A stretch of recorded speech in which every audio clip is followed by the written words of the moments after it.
Welcome to Golf Industry Guru and the Gig Podcast, where we interview the best and brightest golf and hospitality leaders on the planet.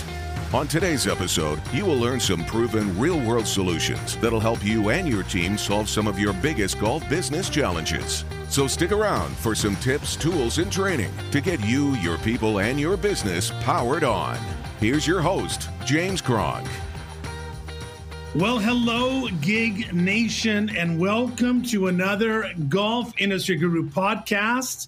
It is your host, James Cronk, and I am so excited because we are going to talk about an issue that is on everyone's mind. If you have a food truck with an employee, a single employee, or you have a clubhouse that has 400 employees, that's 40,000 square feet, you know the challenges that are facing the food and beverage business these days. And we are very fortunate to have an individual that I came across only a few weeks ago, and now I am fascinated by this gentleman's expertise and his work and his content and his ideas and his experience.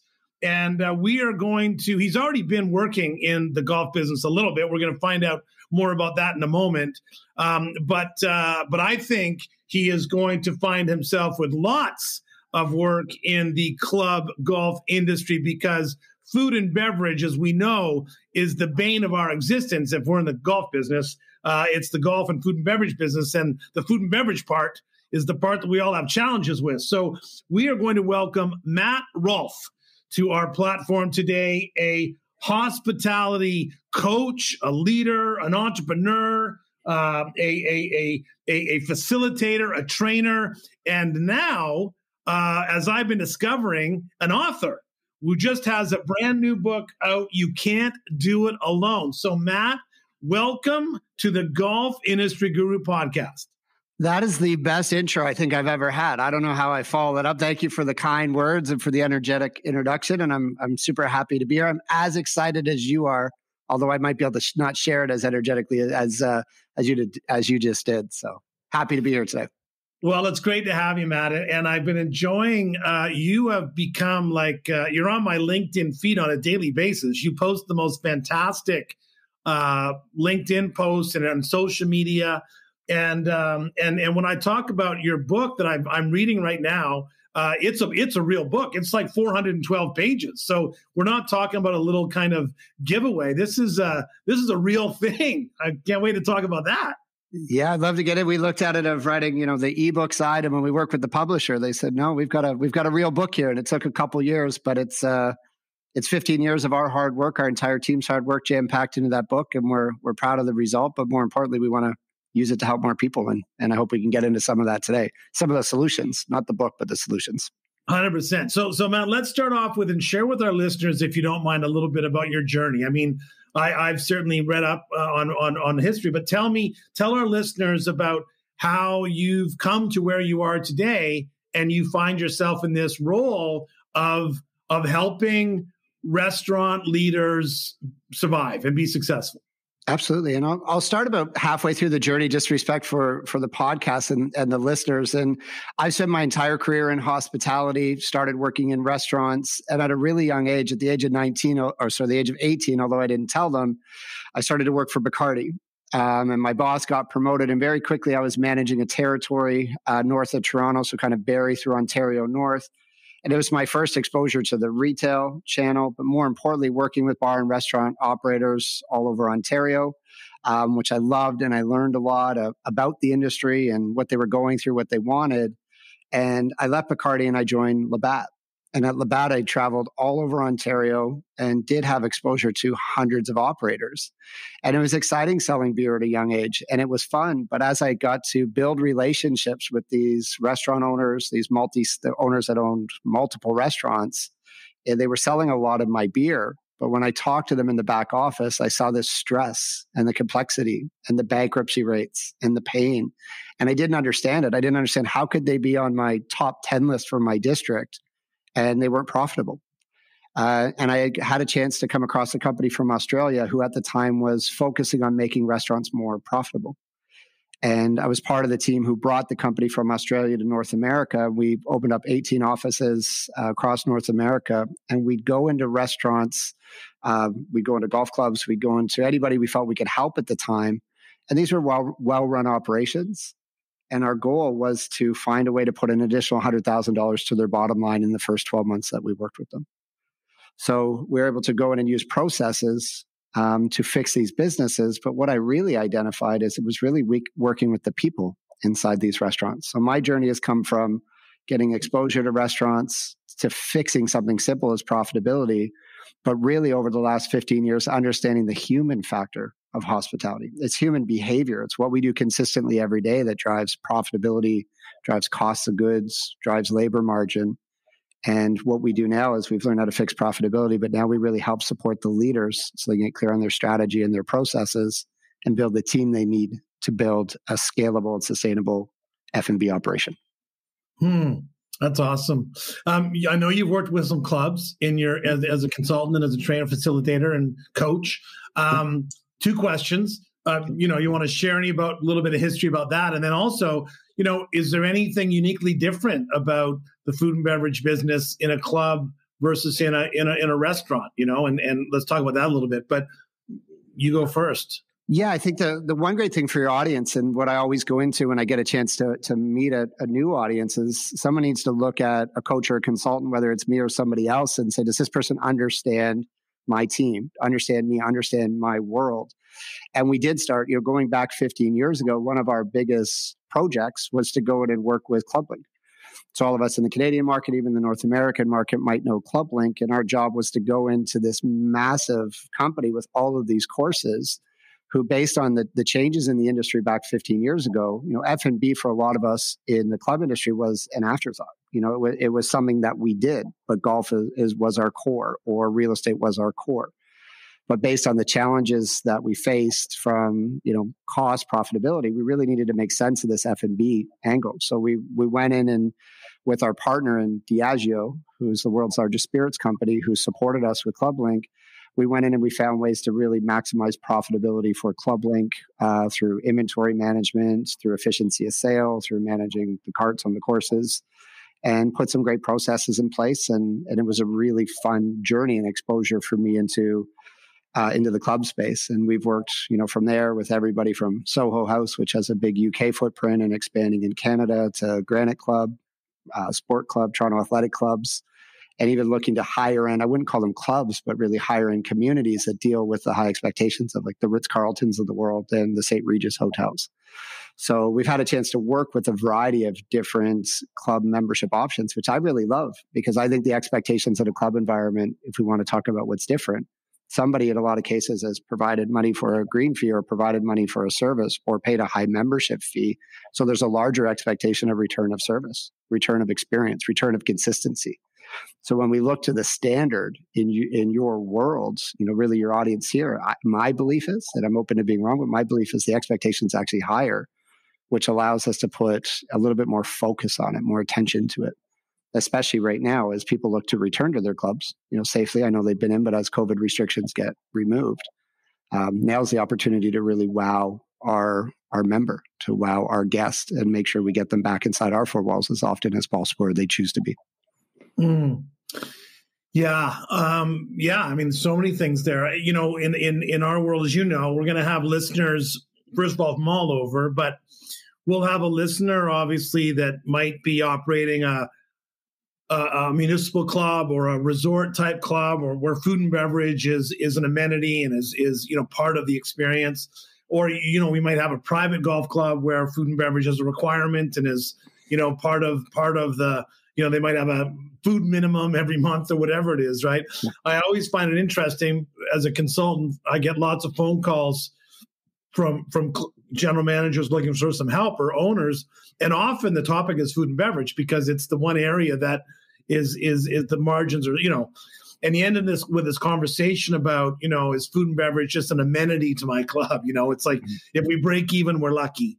Or we only lose $100,000 in food and beverage, and it's like, no, you should never look at it that way. First of all, I mean, there's profit to be made and efficiency to be made.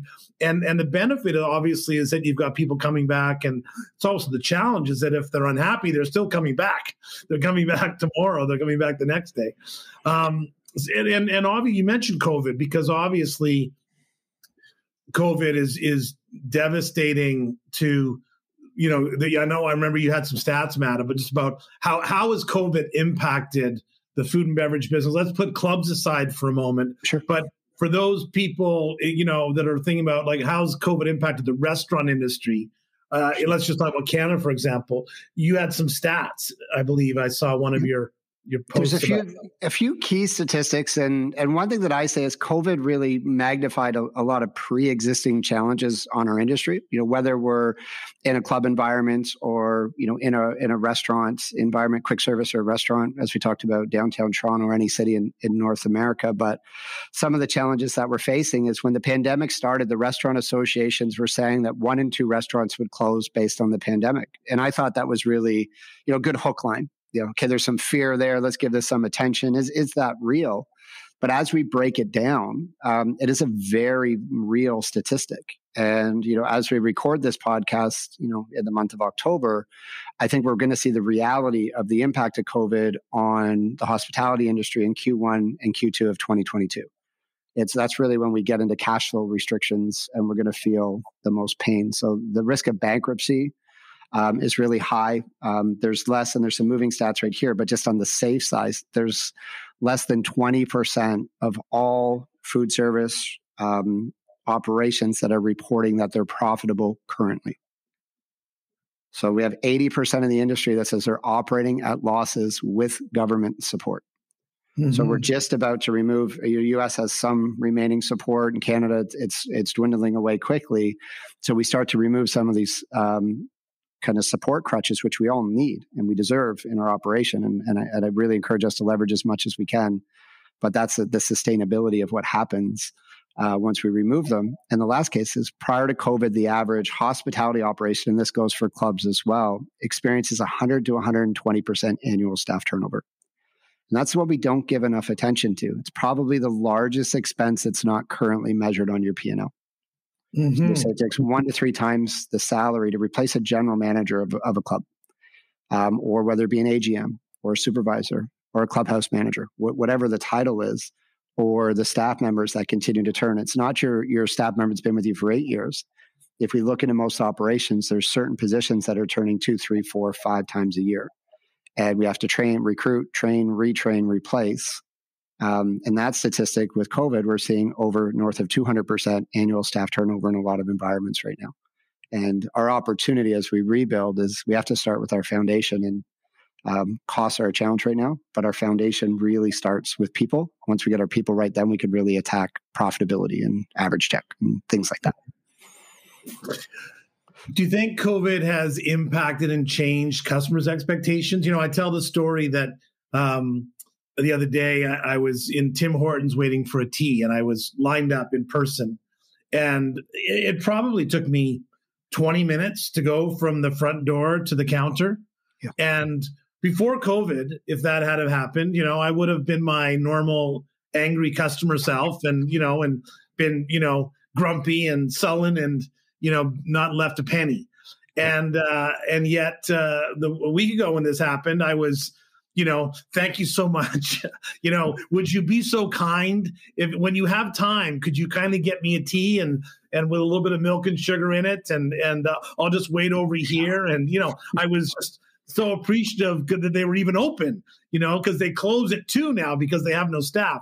And we talk about this a little bit with club managers about the fact that this is really an opportunity to re-educate the customer a little bit about that balance shift. I talk about the balance of power, that, when clubs were in decline, when golf was in decline, the customer had the power. They would phone up and say, I'll tell you what, I'll give you $30 for your green fee. You can take it or leave it. Yeah. And some guy would say, okay, I'll take it because I'm empty otherwise. And then, here we are a year and a half later, who'd have guessed it? And, the golf courses are full and they're, maxed out, and they're taking our prices up, and we're saying, you don't like it? Well, you can take a hike, buddy. I got someone behind you. So has the expectations changed from a consumer standpoint in the restaurant side of things? I think so. I think in all environments, and it's not necessarily expectation of just what I expect from a restaurant or my club. It's that we've been restricted from community. We've been restricted from connection. So we're going back into the world expecting the same experience. And in some ways, and I appreciate it, selfishly thinking about what we want and need. I crave connection.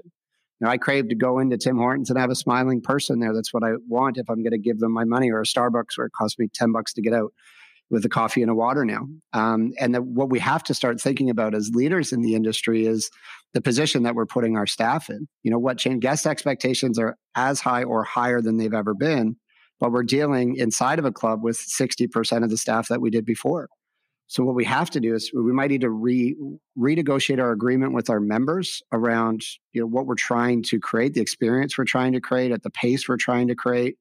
But also where we need to put attention is really stopping and talking to those staff. The one at Tim Hortons whose head is down, it's not down because they're frustrated with you, the guest. My judgment is their head is down because we don't know the story that they're missing 2 or 3 people back there. And they've just been asked to work a double. And they didn't get a chance to go to their kid's soccer game or pick their kid up from school because of the pressure. And they don't see a way out. So in times of extreme challenge and change, leaders need to lead. And we need to connect with our staff again and really thank them for dealing with higher demand in the club space and dealing with staff shortages, but also creating clarity of how do we build our way out of this going into the winter months. We could be a busier winter club, or especially going into next golf season. The recruiting strategy, the attract strategy, the people development strategy starts now. In 2020, this is entrepreneurial new year, is September, October. We need to start getting our simple plans ready, but our success depends on our ability to attract people and properly fill our staff calendars, our staff grids for next year so we can serve our members. So expectations aren't going to change just because they're still signing the same checks or higher. But what might need to shift is us realizing the critical importance of hourly, what I like to call core management. So not our senior titles in our clubs, but our core managers that are really interfacing with our guest every day, our member every day. And how do we structure it right to make next year's operation more successful? Okay, so let's answer that question. So, I'm referring to number one, your book, and the title's "You Can't Do It Alone." So, can you talk a little bit about the book and about what you mean by "You Can't Do It Alone"? And maybe I want to get into some things about Spin Cycle and Tribe and some of your chapters, some of the great things you wrote about, but. Tell me about what's your goal with the book, what you wrote the book, and tell me what was the reason and the rationale, and what do you want someone to get out of at the end of reading it? Yeah, and the goal of writing a book really came from, was never something that we looked to do or something, hey, we have to write a book.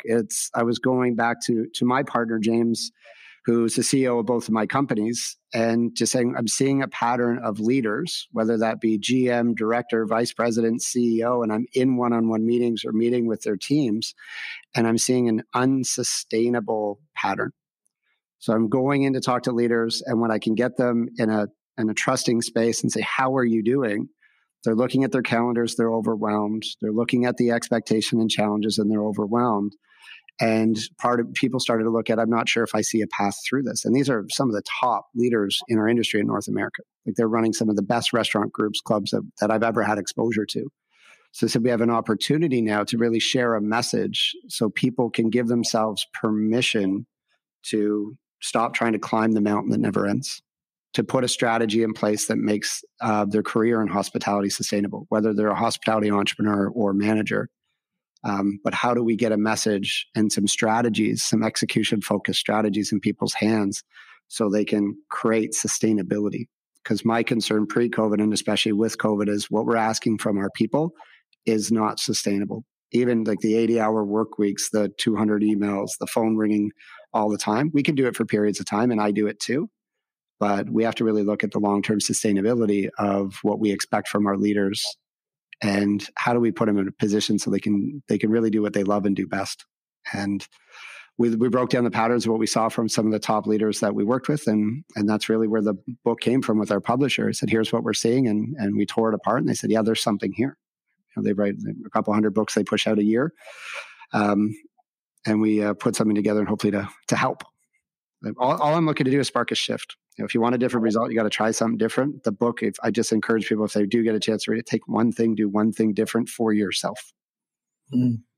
Well, you really touch on what I think is kind of that unsung issue, not only about mental health and things like that. You can just talk about all those areas, but I mean, everyone must be aware of the burnout factor of the restaurant business and even the club GM business or the golf business. I mean, I remember exactly 80-hour work weeks and, 6 days a week. And, that was the way our business, the club business, the golf business is often structured. And, you go crazy for 6, 7, 8 months. And then sure, you get a month off to sit in the rain in January. But at the end of the day, our business is certainly easily, you can exceed your hours. And we have this conversation with people all the time, finding balance. And members want me to be here at 7 a.m. to talk to the finance committee and 9:00 at night to, be shaking hands and kissing babies during, Christmas dinner or whatever it is. How do you find balance in that? So one of the things I want to get into with you, Matt, today, and you've got a program, I think, on mattrolfe.com, which is also about attracting and retaining and training staff, and this whole issue right now of finding staff and even just getting people into your club, and you talk about things like the spin cycle and about some other things. Can you tell us, our listeners, a little bit about, so they're a club owner, they're a club manager, they're a food and beverage manager, they're going into possibly, in Canada, they're going into the wintertime, and you're right, they're going to come out of January, February, and they're going to have to find a team, they're going to have to build a team, they're going to have to train a team, they're going to have to hope that team stays with them until, September, October. What are some What advice and guidance do you give the people that you coach and talk to about that topic, and maybe just share some of those levels of expertise you have? And I'll give you just a few things here because it's something I'm deeply passionate about, and was just in an 8-hour session on the topic yesterday with the restaurant group. But the first thing that I encourage you to do, because right now everyone's talking about we're short staffed, so we need to hire, and we do need to hire. But what in my experience, what we need to do first is really focus on retaining the team that we have, the people that we have, going to them and saying, thank you for supporting this last season or current season. We appreciate your work. We recognize you. We see you. Here's our vision. Here's how we're going to stabilize our staffing capacity, but just communicating and focusing on retaining the people that we have. Because as we all know, as leaders, if you've been in a situation where you have to hire too many new people into your culture, the walls really start to shake at a certain point when there's too much new joining an existing group. That's the hardest thing we can do as leaders, is starting a brand new team. So we have a bunch of strategies in the book and pieces, but just making sure your people feel seen, they feel recognized, and they understand what's expected of them. And a big concept that we talk about in the retention side is, number one, is how do they win in their roles? Our opportunity as a leader is to make sure that everybody works for us, works with us, knows what's expected of them. And then also there's people on your team right now who respectfully want to be you at one day, whether they become that or not. We want to create that path for them. So what's the path to leadership? So when they come back, or they continue or come back, what's their expectation next year? How do they learn and grow in their existing role, or how do they move forward? So I really do feel it starts with a retention strategy. And we have a lot of information on that. The second step is, how do we attract? So every retailer on the planet, and we are retailers, right? We're selling food and beverage product as if your local shopping mall is, or whether you're Home Depot or Walmart. So we're retailing a product. So we need to hire people, and every single retailer out there is hiring right now. So we have to create a strategy on how we stand out. And one tip, if you do a couple things from this podcast recording, I'd encourage you to revisit your job postings. Because we often go into groups and we take your job posting out in your 5 core competitors. I know it's a bit different in your space and staff might not be as hard, but just really how are you appealing to people that are meeting you outside the 4 walls or the boundaries of your club? And how do we, first thing is, in any type of job ad or communication, talk about the candidate first, not yourself. 95% of job ads out there are like, come work for us. We're this company. We do this. We're great. We're fun. Think about who you want to attract to your business and talk about what they want and need. The second thing, if you need to fix your hiring challenge, I really encourage you to look at your resume filtering. Most teams I work with in all different spaces are getting enough resumes. We're just only following up with them once. The game changed, the golf game changed. So we need to change our approach to getting the score that we want or getting the outcome that we want. And I think once we identify somebody might be a fit, I really encourage you to pursue 3 to 5 times the ideal candidates, because that whole structure, it's not invite them to the interview, and if they show up, they might get a job. It's they probably have 3 job offers, so I really need to incentivize them to come to ours. Recently we gave gift cards to qualified leads. They walked in, they got a $50 Visa gift card for my own company, the other company that I own. And we hired 12 people in a 5-day period to come onto that team. Everybody else in Toronto said we can't find staff. And we went to our clients and said that's not the case. Do I want to be handing out $50 gift cards for interviews? Not necessarily, but it produced the ideal result, and we had to try something different. And then your people, the one last thing I'll leave on this is what people want after their base financial needs are met is the ability to learn and develop in their role. That's not my statistic. That comes from the Gallup organization. They survey 8 million people a year. So how are you going to invest? It doesn't mean they have to get promoted, developed, but how are they going to grow? If they're there with you seasonally, what are you going to teach them where they can grow and develop and take that to their next job, take that back to school, take that as they progress and grow as a manager or leader with another company? But if we have a growth mindset and growth approach and we follow through on that, we'll develop people and they'll stay with us longer. I apologize, that was long-winded, but I could go on for hours. I love this topic. No, you're good. No, it's fantastic. I love it. And what I loved, and I was watching your video the other day that's on your online webinar, which is exactly that. I love the job post comparison. Take the logos off and try to pick your job post and see if it stands out and what it says, and about talking about it from their standpoint and from their point of view. Yeah. And then you also talk about, the culture, right? And you and I was fortunate enough. I remember when I was about 19 or 20, Matt, I was I was a waiter working alongside guys like, Richard and Scotty of Cactus Club and Brown's, Jeff and Joey's restaurants and Earl's restaurant. And the one thing I learned working in Earl's restaurants for 7 or 8 years was the ability to create culture and employee culture. I think you call it tribe as well in your book. What are the ways that a club, whether it's you're talking about your entire employee team or you're talking about the food and beverage team, the principles would be the same. What are some of the ways that you think that you can kind of create that culture? Because obviously, the better and stronger your culture, the more better and stronger people you're going to attract to your facility, right? If you're always going, the reason why those restaurants, certainly in Canada, are the success that they are is because they attract those quality people that want to work for the best. You always want to be in a Stanley Cup winning team. You don't want to play for the losers. So what are some ways that you help leaders create that culture in their facility? Yeah, and I think like using a Joey reference and Jeff Fuller, like to see what someone like Jeff Fuller did is they led by example. They created just this passionate, relentless vision of being the best. And we did an extensive project with the Joey Restaurant Group, and that team's got swagger and belief. And I do believe in many ways they're one of the best restaurant groups in North America, but it started from the top. And there was clarity of how they execute that vision. So if I was in a club, it's what's our why? Like, why do we exist? Why do we exist at whether it's a public course or it's the highest priced golf club listening to this podcast? It's, why do you exist? Why do your members need you? And what are we looking to create for them? Provide them. It might be a beautiful golf course, clubhouse, but there's lots of those. So it's an experience. It's a community inside that club. So what's our why for why we exist? And not looking to get into marketing statement wise, just real. Why are we here and what are we looking to deliver our member? And then the other side, when we look to once we know why we exist, and this could go for all clubs because it doesn't have to be F&B, but how do we deliver the ideal experience for our guest? So what are the 3 things that we're looking to do for our guest or member, no matter who they're interacting with the bag drop, whether they're interacting with the clubhouse, if they're buying clubs or balls, whether they're coming up to the F&B spot, whether they're going to the spa. So we work with a lot of our operators, and we did this with Joey. What are the 3 things? Can't share them with you because they're their secret sauce, but I've got lots of examples.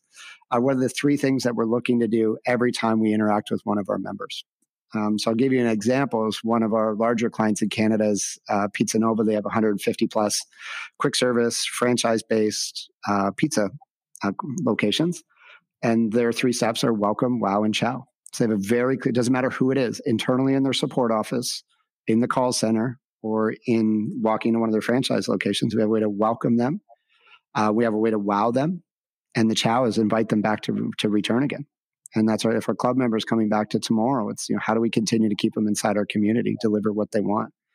But I think the one thing to build a tribe is if everyone is laser focused, and if we study the best sports leader or celebrity entrepreneur you want to study, they usually had 3 core themes and concepts that they were relentlessly executing on a daily basis.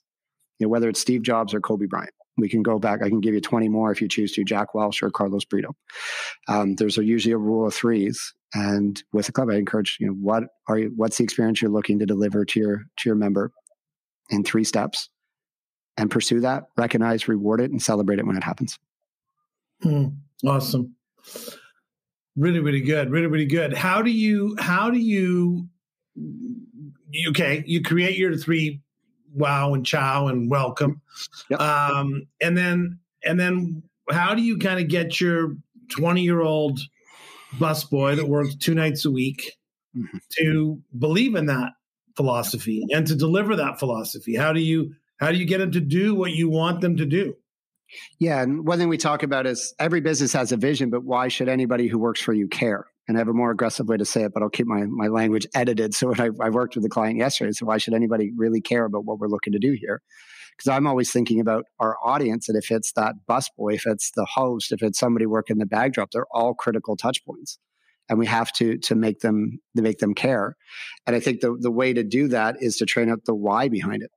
Often we're telling people what to do. So we want you to follow this process, make sure to balance this, make sure, the bags or the carts are parked this way, but why? And what's the impact of them doing it correctly? And why should they care and buy into it? And then it's leadership from the front. So as leaders, we can't expect our team to do anything we're not willing to display ourselves. So often I go into locations and we're saying, well, that's the staff members not greeting the guests. And I'll say with a manager, and I say this respectfully when I have trust with them, I said, but we just walked past 3-year staff and 5-year guests, and we didn't do the same thing. So we want to live. Like we talk back to that Joey example, Jeff Fuller lives, Al, who started that business, lives and have taught it to hundreds of other people. So they execute that on a daily basis. So to get them to buy in, it's consistent execution, and it's making sure everybody knows why. And the last thing I'd encourage people to change is that our demographics are changing when it comes to our staff. So the days of managing by recognizing the opportunity or the gap are over. So what didn't we do? What I encourage people to do is find your team doing, like displaying your ideal service steps, recognize great behavior as it happens as close to the time as possible. So if a bus person does a great job, server, your managers don't get as much recognition as they could or should. But let's recognize their behavior as it happens. And let's, if you want more great behavior to show up, pattern service to show up, recognize it when it happens, not the gap, and we'll start to change the culture. Yeah. That's excellent. I mean, with Golf Industry Guru, obviously, we've got some philosophy around the fact that we have to find different ways to get the message across to staff, right? And whether they watch a 5-minute video on their phone when they're on the bus, or whether or not they, get the days of 20-page manuals and checklists on the washroom wall, or is not what's going to resonate with a 19-year-old or a 20-year-old. So, we talk about creating a culture of fun. We talk about the fact that you've got to, like you said, you've got to understand the why for that individual as well. You've got to, how do they learn? Do they need to be shown? Do they want to be told? Do they want to see it? Do they want to experience it themselves? Are they a trainer themselves, or are they a follower? There's so many intricacies when it comes to creating that tribe and getting that team to that level. But you're right, the passion has to be there from the leadership all the way down to all the steps. Yeah, and I think the way that we learn and are coached the one thing that COVID brought to us is the ability to do video learning, to do Zoom, to communicate virtually. But I do look at it like it's spokes in a bike wheel. So one spoke is going to be video learning, and we should leverage that. And it's cost effective, and it reaches, and that's how your audience wants to learn. You know, the number 2 search engine on the planet is YouTube for a reason. We might not be watching it, but the average person watches 13 hours of YouTube content a day. So I tell the people I coach, like, no way. I'm like, no, because that's not us. That's your staff member. So we got to grow, you know, with the needs of our people.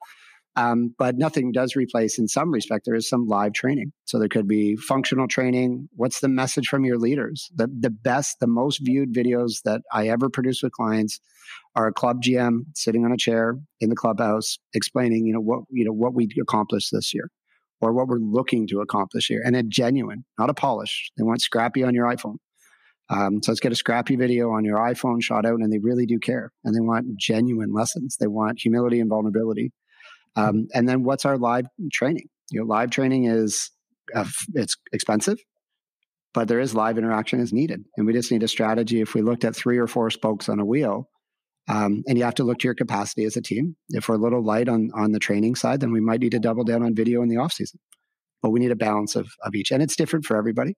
But these tools, they're a fraction of the cost. That's what I appreciate so much about what you and your team are doing, is what you're creating is access to content that can change leaders' approach, lives, success. And it's doing it in a way that's cost effective. This was 3 years ago. Platforms like yours, we're involved in some. It costs 6 figures to have access to the content. I'm not trying to plug you here, but it's this content became cheaper, the ability to communicate to our audience. But it's a combination of video, interactive, and live training to get you the result. And training's not an event. It's a process.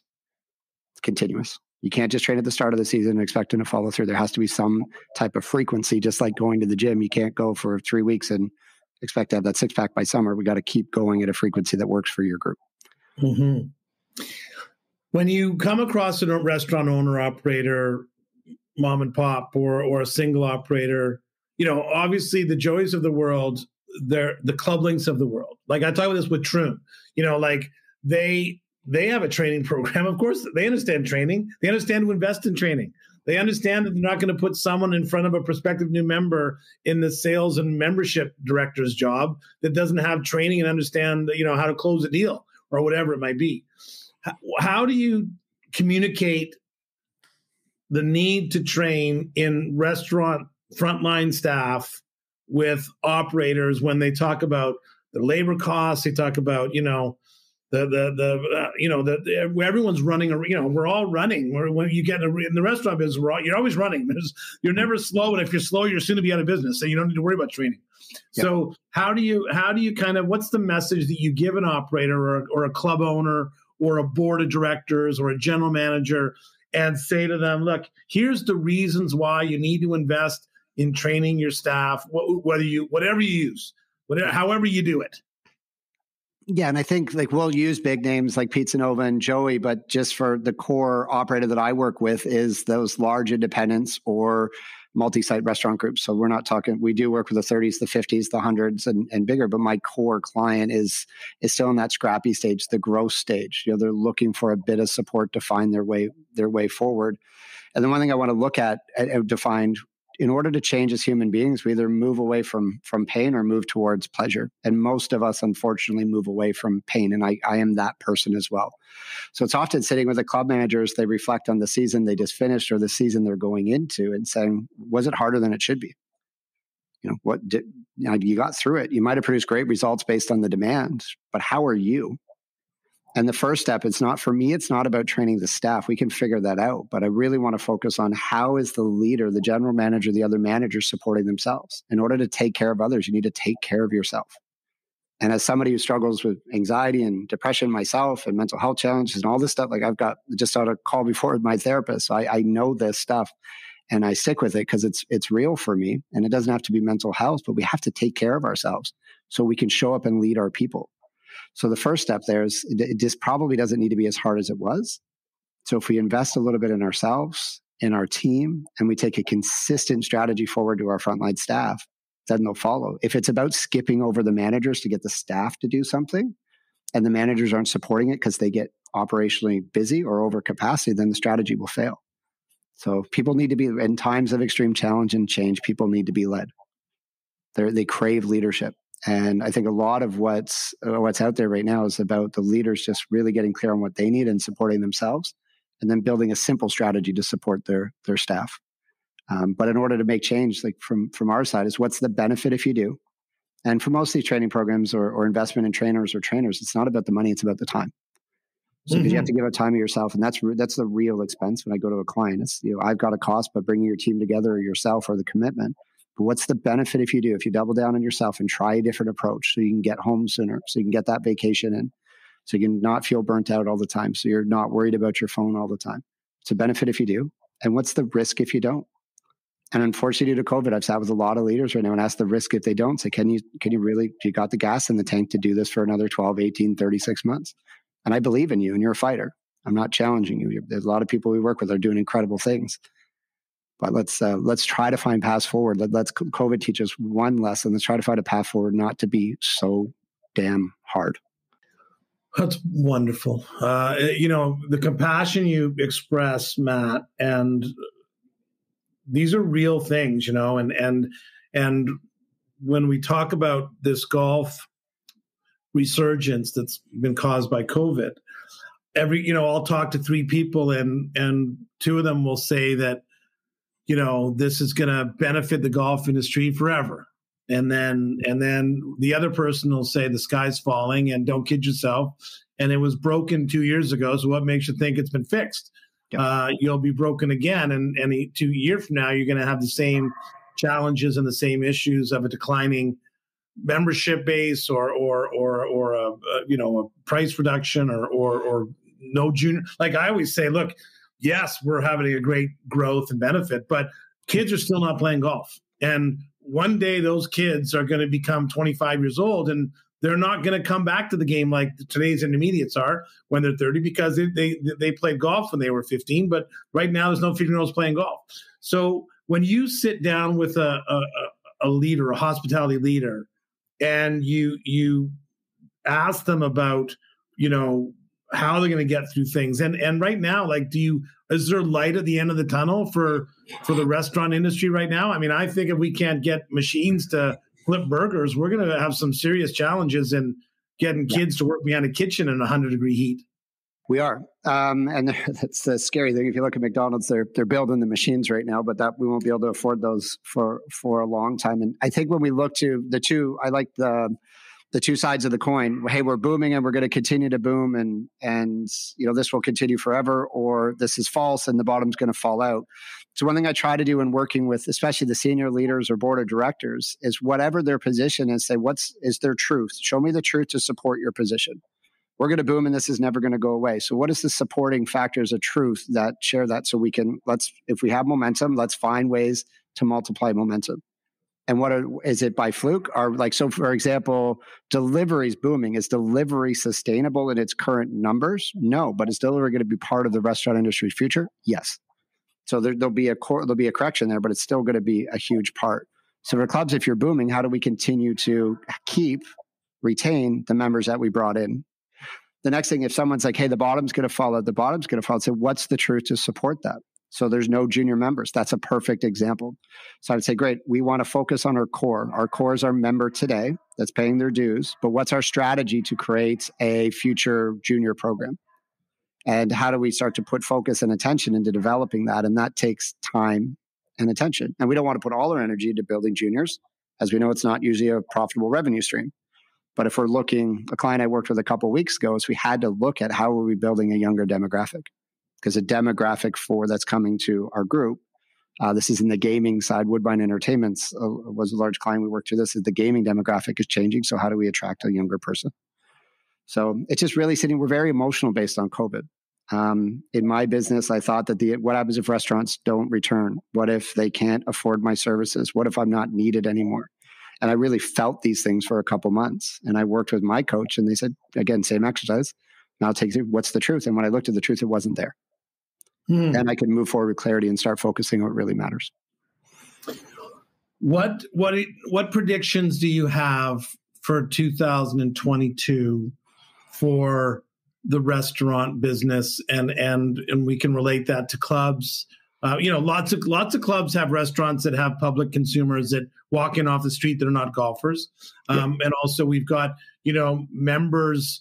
Obviously, one of the trends that's happening in North America and around the world is that memberships are on high demand. People are deciding they want that social interaction. They're not going to wait. They're not going to go on 3 trips to Europe every year. They're going to go on 1 trip to Europe, and they're going to invest that money in their local club, whatever that might be.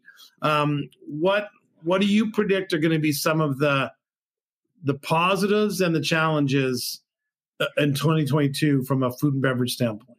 Yeah, the positive sides to focus on first is we do have, so we have this boom. So we have people that their investment patterns of how they spend their disposable income have shifted.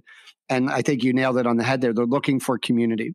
So if we have a club, whether it's a public course, whether it's, a high-end club membership, is how do we reinforce community? Because as they have the ability to go back to Europe 3 times or go down to the US or come up to Canada, whatever the situation is, we want them to, when they think of us, think through just the course, the offers, the curling club, whatever it is, the membership, the clubhouse.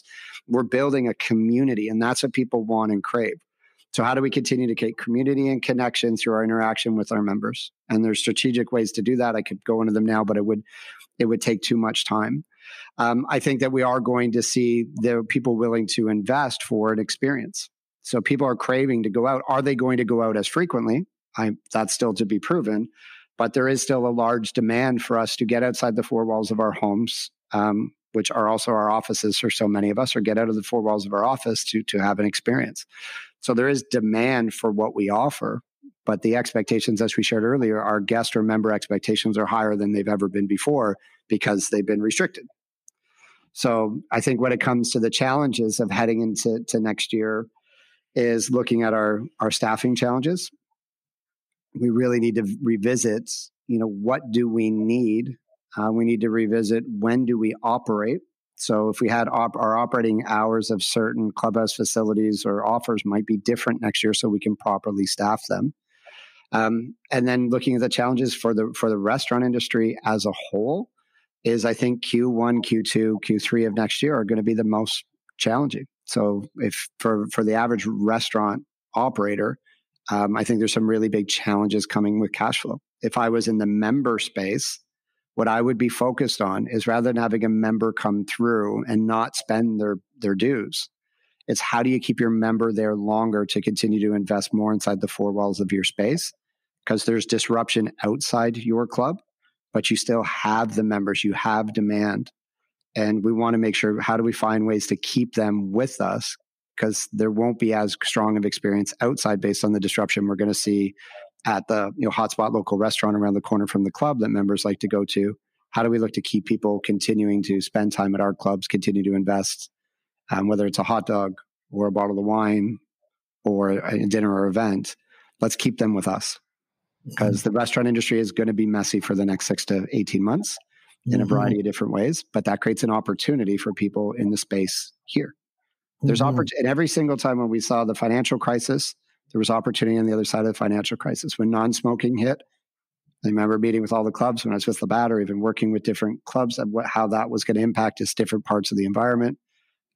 When prohibition hit, we rebounded from prohibition. So there's a rebound coming here, and I think there's an opportunity for our audience here today to win, but it has to come from very intentional focus. Great stuff, Matt. I want to finish off, if you don't mind, by asking you a little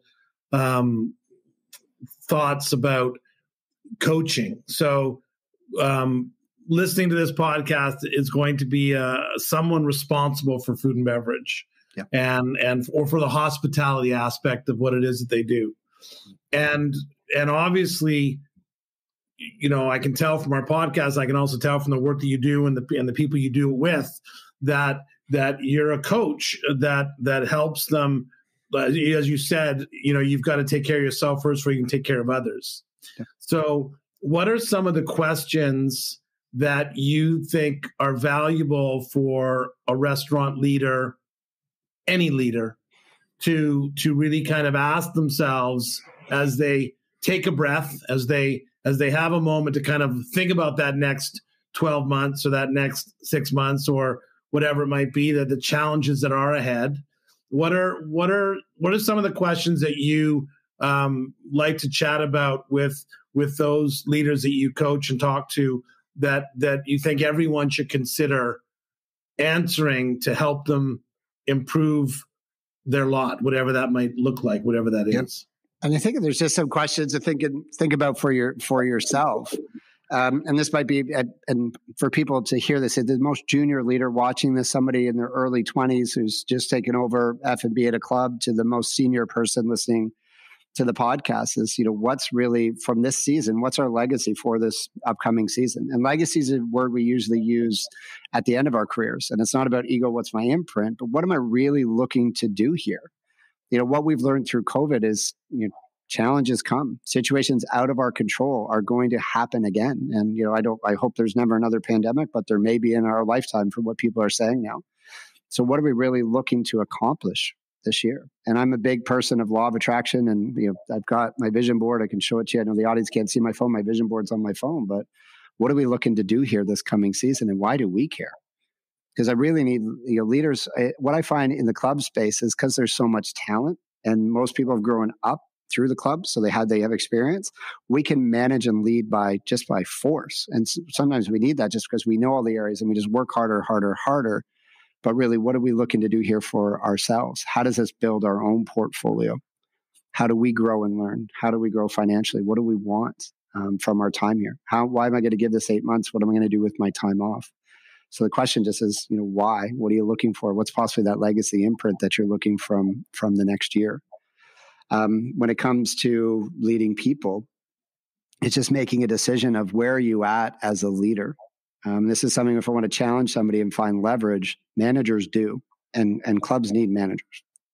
But at a certain point, I had to stop doing and start coaching. I had to stop doing and start leading and get out of the way and inspire others to do.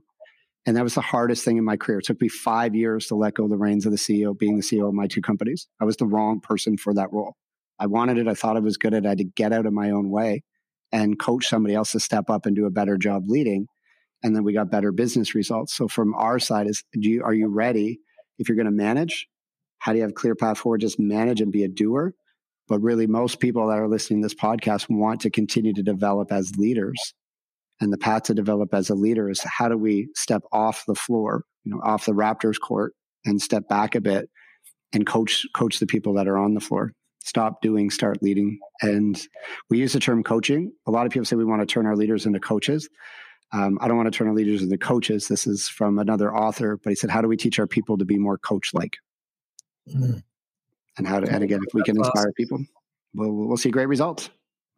Matt, how does someone connect with you? There are so many ways. I invite them to buy the book. Tell us, our listeners, about your new online courses. Yeah, and I think to connect, the one thing, if any of this sparks your curiosity, we have, on LinkedIn, we are pushing out a lot of content on LinkedIn, and we made a decision 6 months ago. We're giving everything we got on LinkedIn on a consistent basis, 5 videos a week of current content that hopefully helps you as a leader. So look me up on LinkedIn, Matt Rolfe, and you'll be able to learn more about me. You can get the book on Amazon. So it's available on all Amazon platforms. But one of our core focuses is we've created 2 programs, 1 course around attracting, retaining, and developing staff.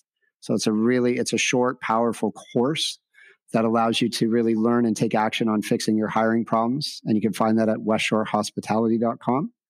And the other piece that we have now is our Restaurant Leadership Mastery Program.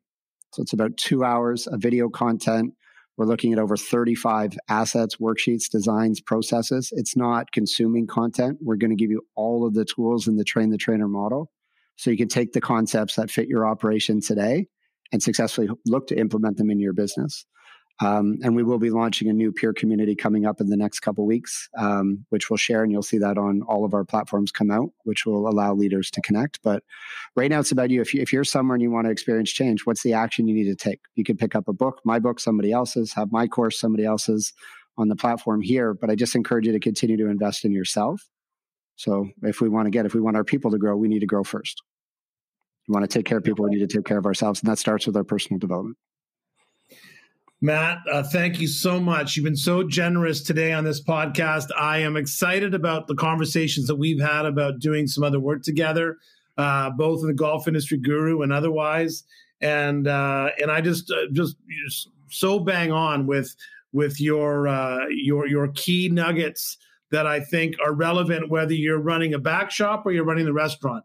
Hospitality is what we are all in the club business, the golf business, and the lessons are universal. So thank you so much for sharing and being so generous for Gig Nation to hear all those great ideas. Thanks so much for having me. It's a pleasure to be here.